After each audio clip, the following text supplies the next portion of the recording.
আসসালামু আলাইকুম। সপ্তম শ্রেণীর প্রিয় শিক্ষার্থীরা কেমন আছো? সবাই আশা করি অনেক ভালো আছো। তোমাদের নতুন বই 2025, তো গণিতের আজকে অনুশীলনী 2.2 থেকে আমরা শুরু করতেছি। তো যা হোক, ইতিমধ্যে তোমাদের অন্যান্য পেজের বা অন্যান্য অনুশীলনী 1.1 বা হচ্ছে 1.2, ঠিক আছে, 2.1 এগুলো কিন্তু সমাধান দেওয়া আছে চ্যানেলে, প্লেলিস্ট থেকে দেখে নিতে পারো। আচ্ছা, এখানে আমাদের অনুশীলনী 2.2-এ মূলত লাভ ক্ষতির অঙ্কগুলো দেওয়া আছে। তো শুরুতে দেখো 1 নাম্বার যে অঙ্কটি দেওয়া আছে এটি হচ্ছে তোমাদের 31 নাম্বার পেজ। তো একজন দোকানদার প্রতি মিটার 200 টাকা দরে 5 মিটার কাপড় কিনে, ঠিক আছে। মানে প্রতি মিটার মানে হচ্ছে 1 মিটার আর কি, 200 টাকা দরে দরে আর কি কিনে 5 মিটার কাপড় কিনে আর কি। তো প্রতি মিটার 225 টাকা দরে বিক্রয় করলে কত লাভ হয়েছে? মানে বিষয়টা কিন্তু বুঝছো। 200 টাকা যদি দরে কিনে 5 মিটার কাপড় কিনে, তো প্রতি মিটার দরে 5 মিটার কাপড় কিনে 200 টাকায় প্রতি মিটার। তো প্রতি মিটার 225 টাকা আসলে দরে যদি বিক্রয় করলে তাহলে তার কত লাভ হলো, ঠিক আছে। তো চলো 1 নাম্বার সমাধানটা তোমাদের দেখা কিভাবে করতে হবে। তো তুমি লিখবা যে 1 মিটারের ক্রয় মূল্য 200 টাকা ও বিক্রয় মূল্য 225 টাকা, বুঝছো কিন্তু। মানে 200 টাকা দিয়ে তো কিনে আর বিক্রি করে হচ্ছে 225 টাকা, এটা কিন্তু 1 মিটারের ক্রয় মূল্য। এবং তাহলে 1 মিটারের লাভ হবে কত? 225 থেকে 200 মাইনাস করো, তাহলে আমাদের হচ্ছে কত? 25 টাকা। তাহলে সুতরাং 5 মিটার লাভ হবে। এই 25কে তুমি হচ্ছে 5 দ্বারা গুণ করে দিবে, তার মানে 5 পঁচিশে 125 টাকা। এটাই হচ্ছে আমাদের আনসার, 125 টাকা উত্তর, ঠিক আছে। এখন দেখো 2 নাম্বারটা। একজন, আচ্ছা, কমলা বিক্রেতা প্রতি হালি তো আমরা জানি, প্রতি হালি মানে 1 হালির কথা বলছে।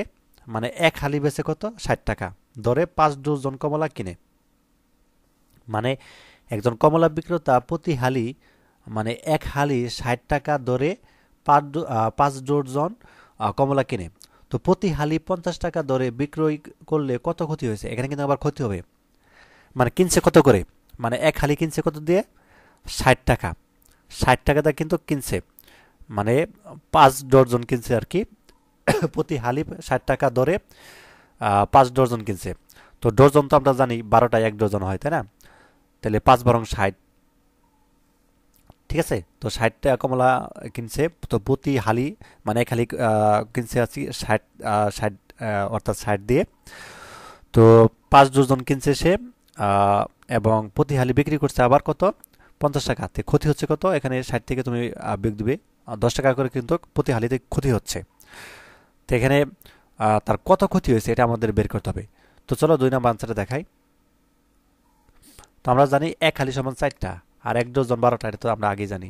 তাহলে 1 ডজন মানে হচ্ছে 12, ঠিক আছে। আর 4 হালি সমান সমান 3 হালি। তো 3 4 12, তার মানে হচ্ছে 3 হালি, এবং 5 ডজন মানে কি? 3 গুণ হচ্ছে 5, 3 5 15, মানে 15 হালি। এখন 1 হালি কমলার কয় মূল্য হচ্ছে 60 টাকা। তাহলে 15 হালি কমলার কয় মূল্য হচ্ছে আমাদের 60 × 15, তার মানে 900 টাকা। আবার 1 হালি কমলার বিক্রয় মূল্য 50 টাকা। তাহলে 15 হালি কমলার বিক্রয় মূল্য 50 গুণ হচ্ছে 15, 750 টাকা।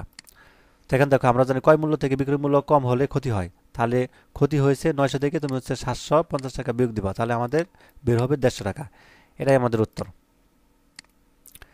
আচ্ছা, তারপর দেখো 3 নাম্বারটা, যে রবি প্রতি কেজি 40 টাকা দরে 50 কেজি চাউল কিনে। মানে প্রতি কেজি চাউল কিনতেছে কত কত দরে? 40 টাকা করে কিনতেছে। প্রতি কেজি চাল কিনতেছে কত? মানে 1 কেজি দরে 40 টাকা আর কি। এরকম কিনছে কত কেজি? 50 কেজি চাউল কিনছে রবি। তো 44 টাকা কেজি দরে বিক্রি করলে কত লাভ বা ক্ষতি হবে? এখানে অবশ্যই লাভ হবে। 40 টাকা করে কিনছে এবং বিক্রি করতেছে 44 টাকা, তাই না? কেজি প্রতি 4 টাকা করে লাভ করতেছে। তো এখানে কত লাভ হয়েছে? তো আগে আমাদেরকে সে ক্রয় মূল্যটা বের করতে হবে, তারপরে বিক্রয় মূল্য তো দেওয়া আছে, কেজিটা দেওয়া আছে যেমন 44। তো এটা যদি আমরা বের করি, দেখো 3 নাম্বারটা আরও সহজ। আমরা জানি ক্রয় মূল্য থেকে বিক্রয় মূল্য বেশি হলে লাভ হয়, তাই না? তাহলে 1 কেজি চাউলের ক্রয় মূল্য হচ্ছে 40 টাকা এবং বিক্রয় মূল্য 44 টাকা। তার মানে এখানে আমরা 40 থেকে 40 আমরা যে বিক্রি করি, 4 টাকা করে লাভ হচ্ছে কিন্তু প্রতি কেজিতে। তাহলে সুতরাং 50 কেজির জন্য মোট লাভ হয় এই 4 টাকা দিয়ে তুমি হচ্ছে 50কে গুণ করে দিবে, তাহলে তো লাভ টাকাটা 80 পড়ে, অর্থাৎ 200 টাকা লাভ হয়, ঠিক আছে। আচ্ছা, তারপর দেখবো আমরা 4 নাম্বারটা। আচ্ছা, 4 নাম্বার অঙ্কটা দেখার আগে তোমাদের জন্য একটা অ্যানাউন্সমেন্ট, সপ্তম শ্রেণীর প্রিয় শিক্ষার্থীরা। তো সেটি হচ্ছে যে তোমরা এই ভিডিওটির কমেন্টে একই সাথে ভিডিওটির ডেসক্রিপশনে আমি লিঙ্কটা দিয়ে দিব। তো লিঙ্কে প্রবেশ করার পর সরাসরি তোমরা এই পেজে চলে আসবা। এখানে তোমাদের এসএসপি স্যার স্কুলের যে অ্যাডমিশন কার্যক্রম বা হচ্ছে তোমাদের কিভাবে ভর্তি বা হচ্ছে কোর্স এনরোল করতে হবে সেটা এই পেজে চলে আসবা। এখানে যে ক্লাস 7 এখানে ক্লিক করবা, ঠিক আছে। অর্থাৎ এখানে ক্লিক করার পর এখানে তোমাদের জন্য একটা ডেমো ভিডিও রয়েছে, কেন আসলে এসএসপি স্কুলে তোমাদের ভর্তি বা হচ্ছে কোর্স এনরোল করা প্রয়োজন, এই ভিডিওটা দেখলেই বুঝতে পারবা। একই সাথে ক্লাস 7-এর সকল শিক্ষকদের তালিকা এখানে দেখতে পাবা, কে কোন বিষয়ে তোমাদের হচ্ছে ক্লাসগুলো নেবেন, লাইভ ক্লাসগুলো। এবং একই সাথে প্রতি বিষয়ে একাধিক অভিজ্ঞ শিক্ষক রয়েছে, তারা কিন্তু বিভিন্ন অর্থাৎ ঢাকা ইউনিভার্সিটি, একই সাথে হচ্ছে বুয়েট এবং বিভিন্ন মেডিকেল কলেজের স্টুডেন্ট, এবং একই সাথে কোর্সের যে সিলেবাস সেখান থেকে ডাউনলোড করে নিতে পারবা, এবং কোন কোন সাবজেক্টগুলো পড়ানো হবে সেখানে কিন্তু দেওয়া আছে। এবং কোর্স সম্পর্কিত আরও বিস্তারিত জানতে নিচের দিকে চলে আসবা, এখানে ক্লিক করে করে সব কিছু দেখতে পাবা, ঠিক আছে। তো যাক, তোমাকে যেটি করতে হবে যে ভর্তি হওয়া লেখা আছে এখানে ক্লিক করবা, দেন হচ্ছে ফোন নাম্বার দিবা, ফোন নাম্বারটা দেওয়ার পর ওটিপি দিয়ে যাবা, 6 সংখ্যার ওটিপি যাবে ফোন নাম্বারটায়, ওটিপি বসিয়ে তথ্য দিয়ে তোমার পাসওয়ার্ডে এখানে ভর্তি হয়ে যাবা। তো ভর্তি হওয়ার পর তোমার কাজ হচ্ছে এখানে লগ ইন করে হচ্ছে তোমার যে কোর্সটা নিতে চাও সেটা হচ্ছে এনরোল করে ফেলবা, ঠিক আছে। আচ্ছা, তারপর দেখো প্রতি লিটার মানে 1 লিটার মিল্ক বিটা দুধ হচ্ছে 52 টাকায় কিনে তো 55 টাকা দরে বিক্রয় করলে শতকরা কত লাভ হলো।